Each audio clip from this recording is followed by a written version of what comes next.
Hard Mark Podcast. Shrimp on the barbie. Shrimp on the barbie. Do you respect that? That's corruption. I could make a fake snake. You do not pee in the pool. You do not pee on the barbie. All of myself is clean. Broadcasting from a sleep-deprived state, welcome to the Hard Mark Podcast, a show where I, Eric Donaldson, wrestling fan of over 30 years, introduce one match per episode to my co-host who has never watched wrestling. We talk about the backstory, we watch the match, and then we rank that match on our ever-growing list. The purpose of the show is to see what happens when someone who's never watched wrestling is introduced to its most notable matches. And without any further ado, my lovely co-host, Flying Ryan Murphy. No MarkBot this week, Ryan, unfortunately. MarkBot's still on vacation with TalkBot. I think they're traveling through the Caribbean or something like that. Good for him, you know. Yeah, they deserve each other. If I can break kayfabe for a moment. If I can start shooting, brother, instead of working. So the site that I would use for all the MarkBot stuff, yeah. Apparently they got sued for a few $1 million. So maybe a while. I found like a suitable, well, I mean not suitable. I found a replacement. It's not nearly as good. So we'll see. There may be more MarkBots in the future, but it may be a little bit. Just have Colton build you one, you know. You know what? Yeah. That guy owes me. Yeah. He wouldn't be married if it wasn't for me. There's a couple of things we should probably address wrestling-wise before we get into the match that we're going to be watching. There's actually a couple of deaths in the world of wrestling that happened within the past few days of this recording, actually, of people that we've seen on the show. Terry Funk passed away earlier this week at the age of 79. Terry Funk, we've watched a couple matches of his. We most notably probably was the big death match episode 30, where he faced off against Cactus Jack in Japan to crown the king of the death match, Terry Funk. In my opinion, I think, so there's a lot of conversations about, like, you know, the greatest of all time. And that's not unique to wrestling by any stretch of imagination. That's in all of sports. Everybody wants to, you know, argue about who's the GOAT. Yeah. I think in wrestling, again, just like every other sport or pseudo sport, everything's around it has changed, and like people are so much more athletic now than they were 30 years ago. You know, well, maybe not. It seems like I always think that the 70s are 30 years ago. That's not true anymore. But, you know, when you jump from like the 70s, the 80s, the 90s, like there's a very clear like peak spike in athleticism that took place in like all of sport. And so for me, if you're talking about like who's the greatest of all time in professional wrestling, you almost kind of have to like separate it from like modern era, and then you have a line, and then it's kind of like that era before the modern era. And I think Terry Funk is a strong contender for probably being the greatest of all time in that, you know, pre-modern era, but he was able to bridge the gap into modern day wrestling better than just about any other guy from that previous era, in my opinion. Yeah, that's sad news. I did not. I feel like I would have seen this like somewhere, like, but I hadn't. That's stupid. Yeah, I mean, 79 though, right? I mean, he lived he was in a care facility. I think he was having, I don't recall if it was Alzheimer's or dementia or maybe some form of that. But I mean, he had a long 80-year life. So it was, and it was filled with a lot of stuff. I think he probably lasted a lot longer than a lot of people would, who kind of went through all the punishment that he put himself through. I mean, he was not that far removed from, say, like a Ric Flair. And if you compare like Flair's body of work and like what he did in his later years versus like what Terry Funk did in like ECW and in Japan, and it's like, it's just nuts. Like, so yeah, Terry Funk, one of the greats. Too bad, but you know, R.I.P. Yeah. Rest in power, Terry Funk. We also saw him against Jerry Lawler in the empty arena match. So we've seen a couple of really iconic Terry Funk moments. Another, and maybe maybe more sad just on account of the fact that, did not get to the age of Terry Funk. But Bray Wyatt, who... Bray Wyatt, we only saw him once, and it was early on in our run. We had a match where we watched the Wyatt family versus the Shield. It was the Bayou Colt versus the Tactical Gear fellas. Okay. But the leader of the Bayou Colt, Bray Wyatt, only 36 and a current wrestler on the WWE roster. I guess he was a bigger guy. He had heart issues from what it sounded like, and he got COVID earlier in the year, and that combined with the heart issues made it a lot worse. And so he just passed away. I think it was this past Thursday, as a matter of fact. So yeah, bummer. Goddamn, what a sad note to start off but appropriate, but sad. Yeah, I wanted to mention it. It's not getting you in that tiki bar mindset, but we'll come back from this. But I felt like it was only appropriate that we address some big passings.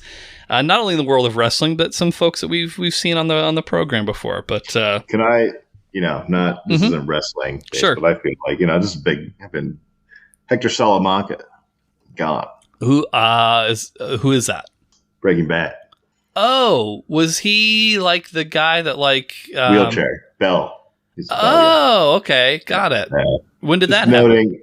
I've been through the series. I've been really invested. I just wanted to shout him out. Not a wrestling death, but we're talking deaths. I think this guy, very recently, in the last couple of weeks. Okay, all right. I did not know that. Well, thank you, Ryan. I appreciate that. Everyone's a Breaking Bad fan, so you gotta. Yeah, you and I were both late adopters of Breaking Bad, but one of the best shows of all time. How do you pivot from that? I don't know, but a little while ago, Ryan. Episode 72, to be specific, we saw ourselves a pretty good little match featuring the sniveling, whining, highly entertaining Chris Jericho defending his Cruiserweight Championship against high-flying luchador Juventud Guerrera, which is currently ranked number 26 on our list. It is towards the top of the good section. Now, unfortunately for Ryan and for Hoovy, Jericho managed to successfully retain his title. Hoovy was forced to unmask as a result. Luckily for us, Hoovy was, as Ryan claimed, maybe the most handsome man of all time. What? Right? You're gonna give me a look. I was this the last match we watched? No, this is this is like 7 matches ago. Okay. This was a little while ago, but we've only seen one match with Chris Jericho, who we just saw in Rumpus Time.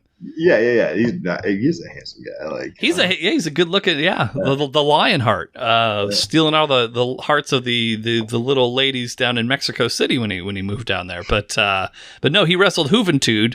Juventud lost the match and had to unmask as a result. And you were you were like, oh, what a handsome man, was what you said. Let's see a picture of this guy. Again, not that we can circle back to this, but I do remember the match. I just don't remember how handsome was this guy. Here, you know what? Let me help you out here. Thanks. Yeah. I'll rate him on a scale of 1 to 10. On your way in 3, 2, 1. Oh yeah. Yeah. What a heartthrob, right? Yeah. This is a handsome guy. See, you wouldn't lie. You wouldn't lie about it, of course. All right. Okay. Right, so you stand by what you said, Ned? Yeah, I do. Okay, great. Okay. Now, so that was back in episode 72. This is now Uno Momento. We're shaking the ring rust off, folks. This is Yeah, Eric, you had a bunch of time to do a bunch of stuff. I don't know why you're, lagging on those issues. This is episode 80. Episode 80. Wow. 80. 80. So yes, it's our 87th match. This is episode 80. And 8 episodes ago. So it's been a while. Episode 72 is when we saw Jericho taking on Juventud Guerrera. Now we're back to revisit WCW. And we're going to see how more of the story has unfolded since our last visit. So that match between Jericho and Quasi-Juice, Juventud, took place in February of 1998. Fast forward a little bit, the contest we're going to be watching today is 3 months later in May of that same year. So this is very much the same kind of story that's being told here. Now, over those 3 months, Jericho took on all comers in defending his title. By my count, Jericho defended against 9 different challengers and managed to withstand them all. But to make matters worse and to twist the knife just a little bit more, Jericho began to take trinkets from each of his challengers. So from Juventud, as we previously saw, he took his mask. And so Jericho would actually sometimes wear the mask as a necklace. Occasionally, he'd even come out to the ring wearing Juventud's mask as the ultimate sign of disrespect. Right. From Rey Mysterio Jr., another luchador, Jericho injured his knee and began carrying a knee brace with him as a symbol of his conquest. But from Prince Iaukea, a proud Hawaiian competitor who we actually saw during Rumpus time, Jericho took his sarong, which he insisted on calling his mahi-mahi. What's a sarong?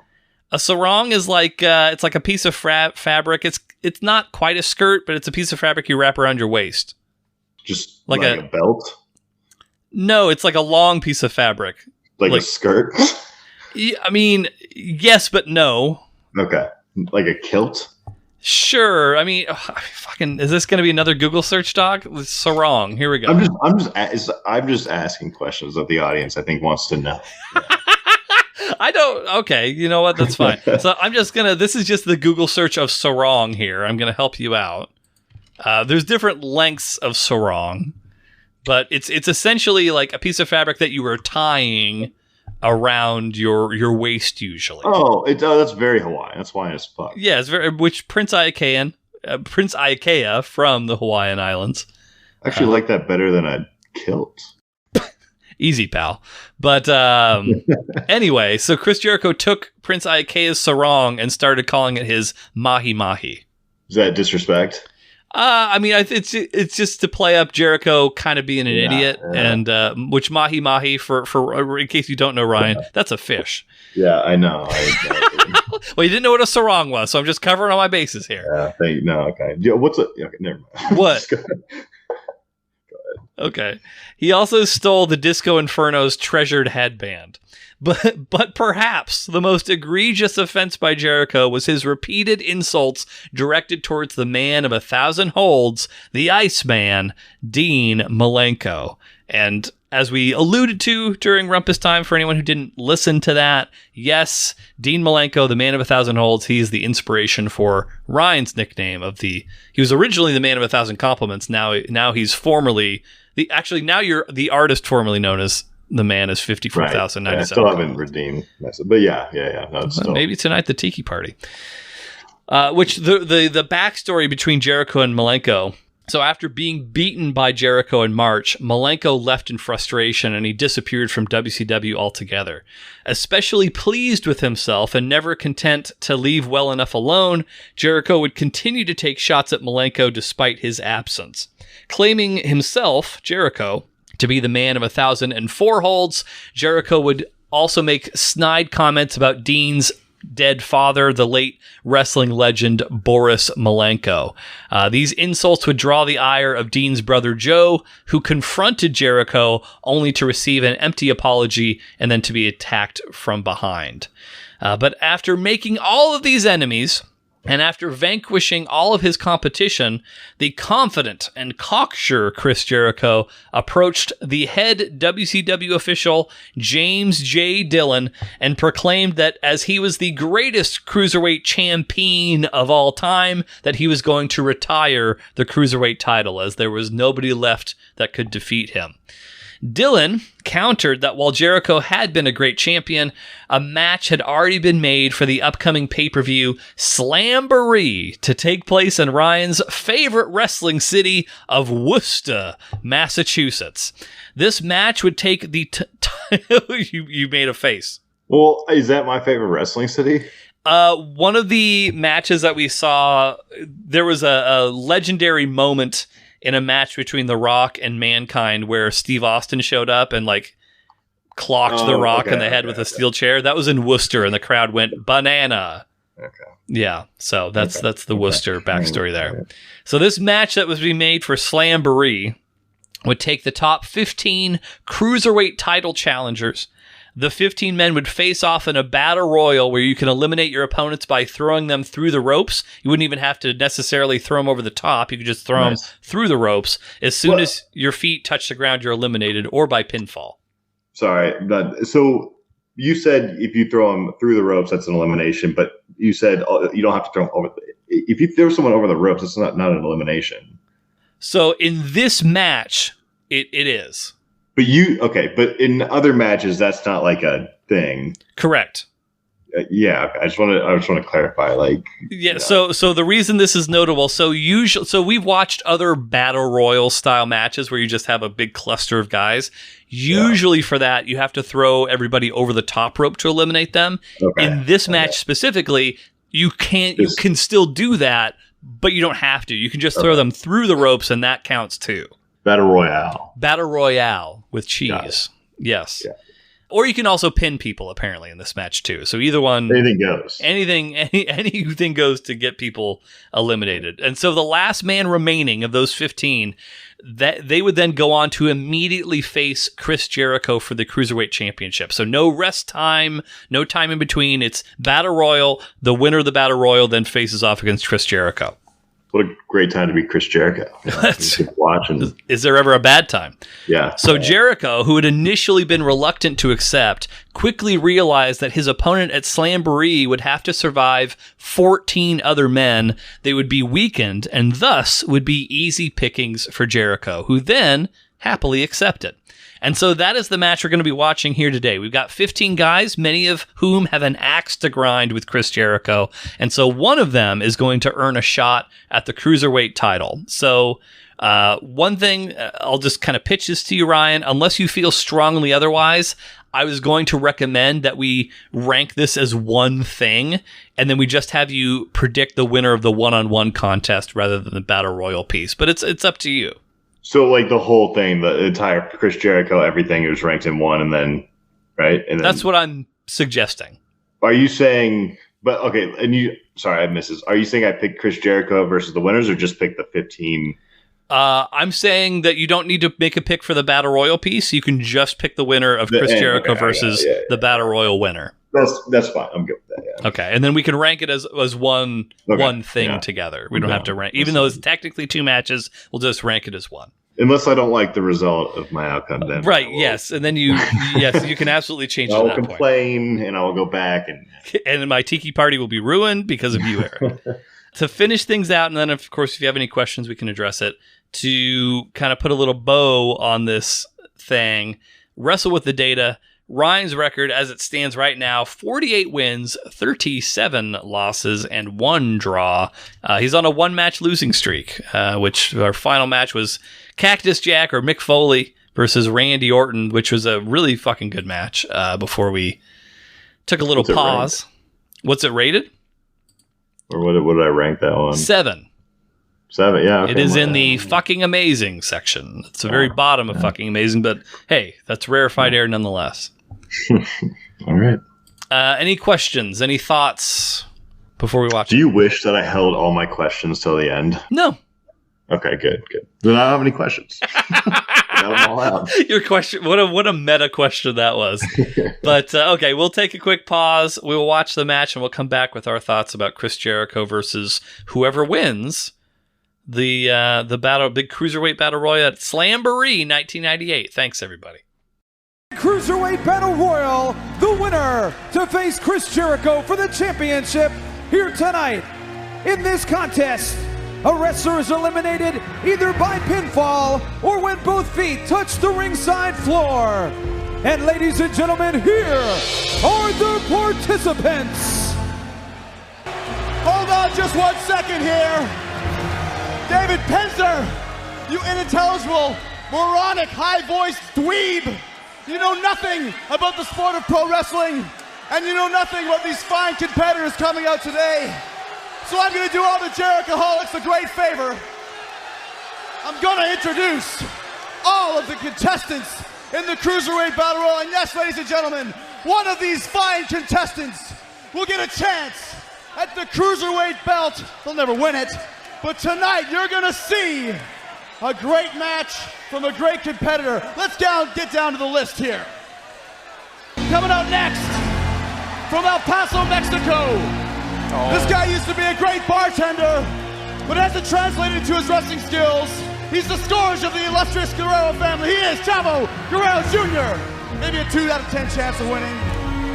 Now we got Damien. He can't afford a mask. He's using paint. But sooner or later, he's going to buy a mask. I'm guaranteeing you that.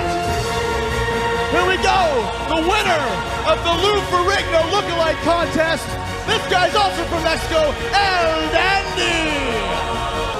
Now this guy pulled up in a nice rusted out 68 El Camino Chevy.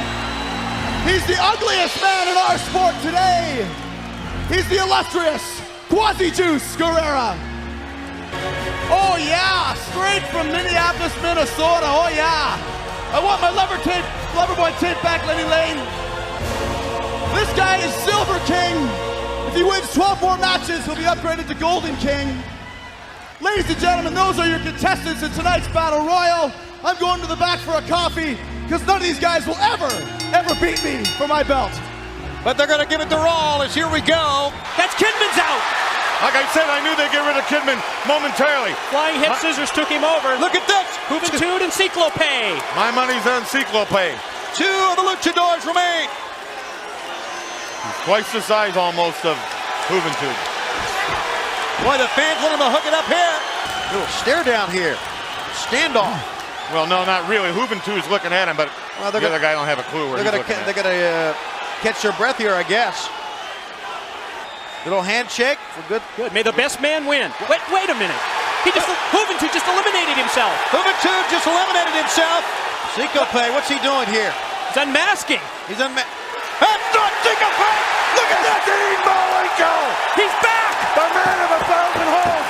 The man that will face Jericho for the title right now. Everyone's standing. And we're off and running. Well, I've never seen Malenko like this. Have you ever seen him with this acceleration? What Jericho said about this man, the way he's talking about his father who's passed away. Jericho, you're in deep, deep doo-doo tonight, pal. Texas Slamboree. He's nowhere near the rope. Watch for the tap out. Keep your eye on Jericho. He's going for the ropes. He's trying to make it. He's 3 feet away. Less than 3 feet. So close. 2 feet. He's a foot away. He gets pulled back. He can't make it. He can't make it. How much longer can he withstand that pain? And then answers it. Not much longer. Malenko wins the title. We've got a new champion. The world's toughest punkin just did it. It's redemption for Dean Malenko. We are back. We just watched Chris Jericho defending against, somebody yet to be named. We'll get to that in just a moment. The winner of the Cruiserweight Battle Royal. Ryan, what did you think of that whole thing, the whole kit and caboodle that we just saw? I thoroughly enjoyed it. I don't know. I was just very invested. Maybe it's because I haven't seen wrestling in 3 months. I don't know, but I was very into it. So yeah. So to jump into the notes, so we've got David Penzer, the famed WCW ring announcer. He attempts to perform the ring introductions before he's interrupted by none other than WCW Cruiserweight Champion Chris Jericho. I wrote down some of my favorite lines. Was there anything that stuck out to you as that you enjoyed around Jericho's early appearance introducing his potential opponents? Lonely soul. That's right. So Billy Kidman comes out, and so this is right in the middle of the heavy implication that Billy Kidman is a heroin addict. That character, which who can't love that? But yes, what did you call it? Lonely poet? Lonely soul. Lonely soul. Lonely soul. Billy Kidman. Yes, he's coming down in raggedy clothes. He's itching himself. But yeah, he immediately Ryan liked him. But so as far as some of my favorite Jericho lines, a rags to riches story from selling chimichangas on the streets to WCW Ciclope, who we'll talk more about Ciclope in just a little bit. Next up is Damien. He can't afford a mask. He's using paint, but sooner or later, he's going to buy a mask. This guy is Silver King. If he wins 12 more matches, he'll be upgraded to Golden King. and so on and so forth. And I think Chavo Guerrero he basically said that he'd make a much better bartender than a wrestler. And so your two, not that we picked, but your emotional ties were to Billy Kidman and Chavo Guerrero. Yeah, no, I immediately attached to them, and we can go on. Well, we can talk about it later. Yeah. And so I think to summarize like the Battle Royal portion, it's like you have 15 guys in there, and the ring is so filled that nobody can actually do anything of merit or consequence until at least like a good chunk of guys get eliminated. Yeah, no, it was like I thought like going in, it was going to be like a bunch of guys, like 15 guys. I was like, they're going to start getting in front of the ring like immediately and just kind of be. But it was kind of fun to watch 15 guys just do shit. Like, I don't know what they were just doing stuff. Like some of them were like not landing, some of them were just like playing around, like it was fun to watch that for like a couple minutes, and then they started throwing people out. Yeah, right. Evan Courageous somehow lands a springboard like drop kick or something with all the guys in the ring, which was just wild. It's just dangerous. Like you had guys that were trying to do shit off the top rope. You had people that were laying in weird spots, so you never know if somebody's hip was going to land on your head or some shit like that. No one in the crowd's invested. Nobody gives a shit about anything because half of these guys like they barely see and have no character development. Yeah. They're just random luchador number 7. But yeah, so was there any moves in particular that really like stood out to you during that portion of the match? There was a couple of like high flying off the ring that just landed on no one that I really loved. That was like kind of my favorite part about it. It was a good watch. The 15, I enjoyed it. Yeah. It didn't overstay its welcome. It was relatively brisk. Sure, agreed. And it could have overstayed its welcome. It didn't. It was right on time. So yeah.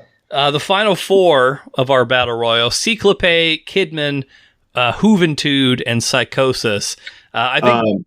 Go ahead. Can I mention really quick? Yeah. I think the final 5 had both my guys in it. That's true. Yes, Chavo. I think I just want to point it out. Hey. You were so happy that how honed your wrestling prediction skills were at that point too. You were very happy. Yeah, I was. Just patting yourself in the back. You're just gonna throw your shoulder out, patting your back. For my family, for my family.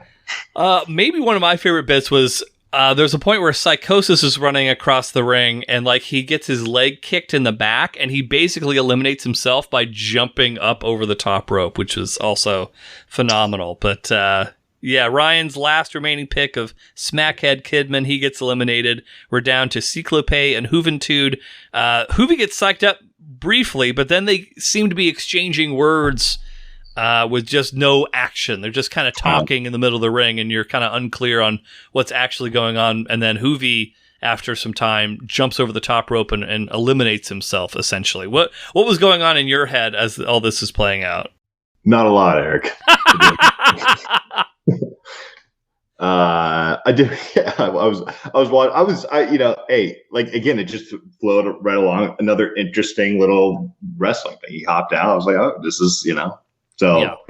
It was just flowing with it, the good of the match. It continued flowing. Interesting stuff was happening. That was, yeah. So Juve eliminates himself. We're left with Cyclope, which is, again, like when you think of guys that are kind of interchangeable luchadors that don't really have any storylines based around them, Cyclope would absolutely be one of them. And so as he removes the mask and reveals that it's actually Dean Malenko, the crowd is going wild. And then they have a very brief shot of Jericho, who's already in the ring, like shocked. And then he gets stomped to death in the corner while the crowd just eats it up. Like it was a very, very strong reaction for the unmasking of Dean Malenko as a surprise. But let's see. Moving along from there, got a big back body drop, a drop kick. I think Dean was almost surprised by how loud of a reaction he was getting. Like, I think like he was taken aback and not really sure like what type of offense he needed to be hitting to like sustain the crowd's enthusiasm fully at certain points. I thought he did like a great, like, I mean, obviously the mask came off, but like, I thought he did like, I mean, the crowd was at that point, like, you know, especially in certain like regions of the crowd work in this, and I like, you know, it was great. Like the crowd work was almost perfect for this setting of type of match. Like, you know, I wasn't like the most insane crowd, but it was just like perfect crowd work. It's that Worcester crowd, Ryan. It's that Worcester. You know, hey, like you said it, like I mean, these are some great wrestling fans out there. I gotta give respect to Massachusetts wrestling fans. Absolutely. You can't not. But Jericho eventually cuts Malenko off after Jericho kind of eats some shots outside and gets thrown out of the ring. Malenko eventually eats a stun gun, which is where you kind of pick the guy up and you drape his neck over the top rope. That looked good. Then we had a running senton, which Ryan was like, oh, I didn't like that move very much. There was one, I didn't even see it when we were rewatching it necessarily, but there was a crowd shot. There was one guy wearing an NWO shirt and he has a New Hampshire NWO license plate. The next guy sitting next to him has a shirt that says Ultimate Party. And then there's a guy next to him in a Goldberg shirt saying, bring it, what's up? Over and over and over. And then a dreadlock fat guy in a Bad Brains shirt. So it was just the cream of the crop there in Worcester, to your point. Yeah, no, agreed. I mean, well said. We've got the delayed vertical suplex where Jericho holds Malenko up for, I don't know, maybe a good five seconds or so. And then my favorite, one of the highlights of every Jericho match, he goes for the cocky 1 foot pin with the come on baby flex, which, you know, never gets a 3 count, but always good to see. Lion salt, so the moonsault from the second rope from Jericho. Malenko. Are you making this up, Aaron? No, this is real. These are my 1,000 moonsault. A moonsault. It's where it's a backflip. It's a backflip, but a lion salt is a variation of a moonsault, Ryan. From where you're. Let me ask you a quick question. Yes. Okay. How many moonsaults do you think we've seen in our wrestling? Just a guess. Like, oh gosh, probably over 15 to 20, maybe. Okay. I mean, a good number of moonsaults. You know, it's not something we see every time. You're not going to see any moonsaults from Stone Cold Steve Austin, but we've seen our fair share of moonsaults and moonsault variations. Now, a moonsault, Ryan, not to be confused with the 450 splash, because completely different. But so a lion salt, a variation of a moonsault from Jericho. Malenko kicks out. Chin lock from Jericho for like a second. We've got some kind of back and forth a little bit. Jericho hits his big double underhook backbreaker onto Malenko, and then he goes for his finishing maneuver of the Lion Tamer, which Malenko counters out. Jericho gets to the ropes. Big back elbow from the top rope, which, you know, Ryan, you seem to enjoy that move, but you're not going to finish a guy like Dean Malenko with something simple like that. I knew it. Yeah, exactly. Like, then we have a sign in the crowd. I think actually I saw this when we were rewatching it, but I wasn't paying that close of attention. It says they misspelled Jericho. So Jericho is spelled J-E-R in real life. They spelled it J-U-R. So it says Jericho sucks dick in the crowd. That would have been my sign. Jericho. We got a leg up. With a G-E. Yeah. G-U-R. Leg up, Ryan's favorites. We've got a punch exchange. And then eventually Malenko hits a huge gut buster from the top. So he hoists Jericho up, puts his basically like he's doing what do you call it? Like what's the workout move? A knee up. He's crouching, but he's got one leg out, sort of bent, and then Jericho goes stomach first on the knee. That leads to Dean Malenko's finishing maneuver of the Texas Cloverleaf. Jericho attempts to go for the ropes. Malenko pulls him back to the center of the ring. Jericho taps out. We've got a new Cruiserweight champion in Dean Malenko, and all's right with the world. So we got like 53 more thousand before he gets to me, you know? Yeah, he'll get there. I mean, I have faith in our guy here, but so that puts you at 49, 37, and 1. One match winning streak now. This is fall Ryan Murphy wrestling, all right? It's not fall just yet, but you know, we're getting there. Should we should probably, I mean, is there anything else worth mentioning about the match? Any summary thoughts? I mean, no, I just said I don't know what it was. I was invested. Good match. I liked it. I enjoyed it. So let's rank it. Let's put it on our list. So I think it's going to be higher than you might expect. It was kind of a threatening tone that you just gave, but hey, I'm just going to roll with the punch and we'll see. Every time I make a ranking, I feel threatened. All right. Your very livelihood threatened. Let me pull this up. It's been a while. Let me see if it's saved here. Send you the link if needed. But so I guess to start, how would you quantify this? Good, great. Yeah, well, I'm thinking it's definitely going in. It's definitely going great. Oh wow! Okay, all right. I get to. I was thinking. I don't want to get too. I'm just kind of going with my heart here again. I went with the heart with the match. I might go with my heart with the rank. I feel here.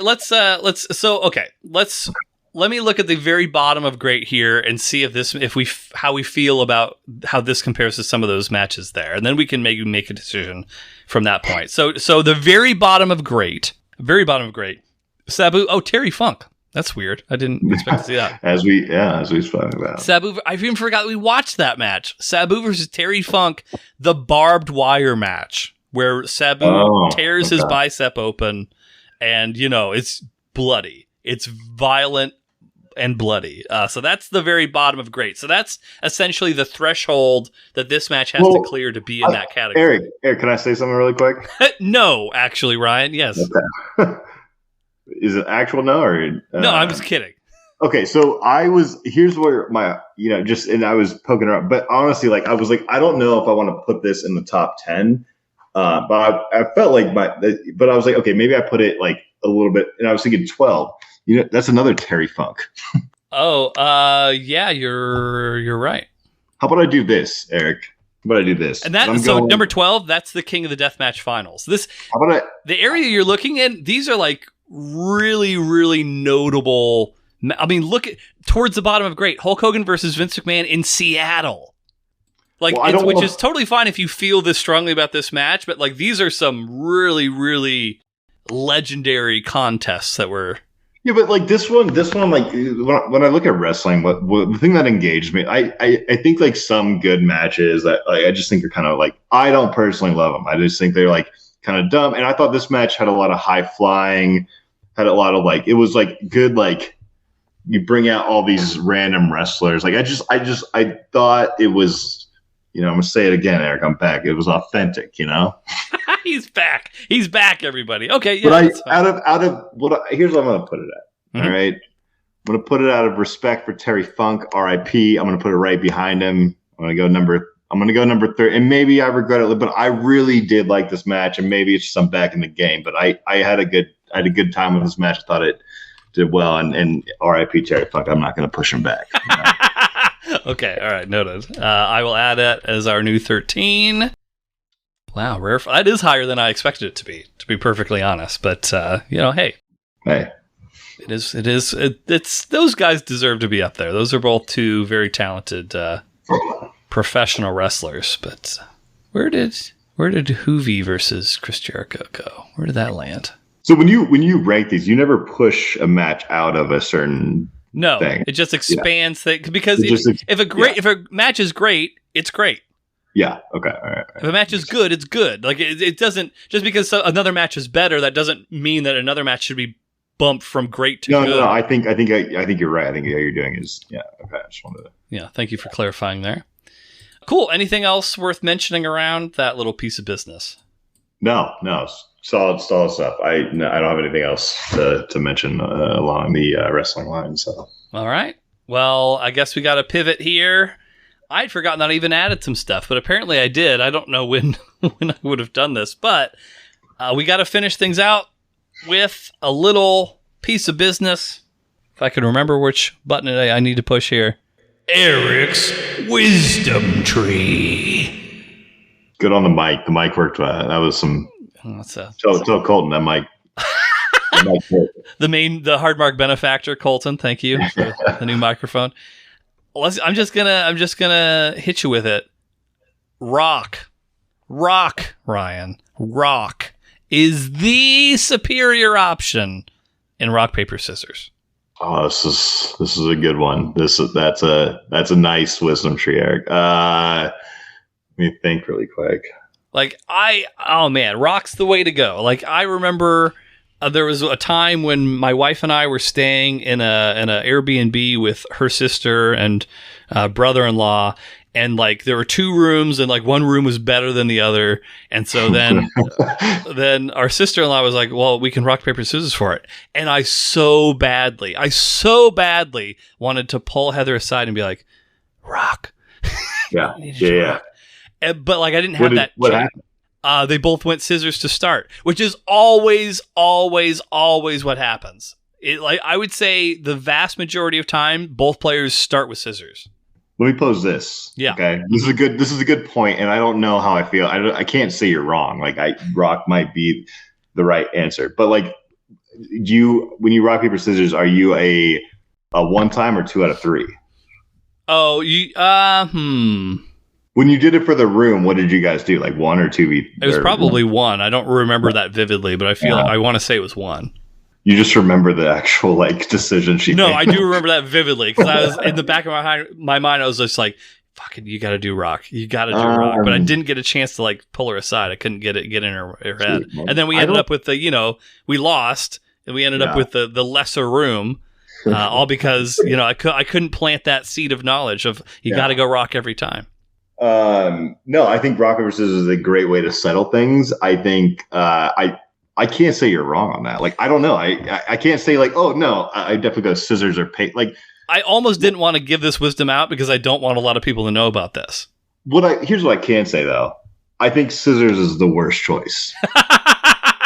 You either got to go rock or paper like your first, but I can't say rock is wrong. I think you might have something there, like okay. Here, let me pitch it to you like this. How often do people start with paper? Never. People never start with paper because scissors are so prevalent. You think scissors is being dropped number 1 a lot? Oh yeah, absolutely. I would bank money on that. I wonder what the data says on this. I don't know. I don't know. Like, and you can't go to the professionals here. You can't go to like the rock, paper, scissors because they're running strategies that most normies are not. But if you were to like walk the streets of Denver, if you were to go around to your tiki party tonight, and start challenging people to rock, paper, scissors, I guarantee you, if you charted everyone's play down, it would be scissors would be the majority, followed by rock. I mean, probably followed by rock, and then probably paper last. I think people just get confident with scissors because they think they have a knife in their hand. Yes, exactly. I could stab you with my scissor fingers. Like something like I think that maybe it's a little, but I think scissors is the worst choice. I think I agree. I think a lot of people are probably dropping rock, and I would probably go paper at 1 or 2. But good. This is good. This is good stuff, Eric. I like where your head's at right here. But I don't know. I can't. I don't think you're wrong. Yeah. I got a question for you. Okay. Are you a rock, paper, scissors man, or are you a rock, paper, scissors shoot man? Rock, paper, scissors. Okay. Same. Rock, paper, scissors. Yeah. You drop on 3. Yeah. It's like rock, paper, scissors. Yeah. But then there's also there's a subset of people. I don't play bullshit games. All right. We know that about you. Yeah. So okay, so no rock, paper, scissors. Okay, all right. I like that. I'm gonna drop a little rock, paper, scissors here, there, collect the data, and see what we see. That's all I've ever asked from you is a data collector, head data collector. Yeah. And I hope you get your title of man of 54,097 compliments back tonight. Is really accepting compliment. It will be back. It'll be back at some point. We'll see if it comes tonight, but it'll be back. I'm hoping for tonight. I'll let you know. I'll make sure when I redeem myself, I will put it appropriately on this podcast, and we will then. But only then. If I won't make it up, Then and only then. It's So. All right. Well, I appreciate the listenership, the Markomaniacs sticking with us. Again, this is not going to be like an every week thing for the foreseeable future, but we, as mentioned before, we'll be back. It's just when we have the time, when Evelyn is 36 months and she's ready to podcast, we'll be on. Yes, absolutely. Stay tuned. Mark your calendars for that, Markomaniacs, but hard mark your calendars for it. But if you are not hard, everybody get hard. Once you get hard, stay hard. That's all, folks. higher than you might expect.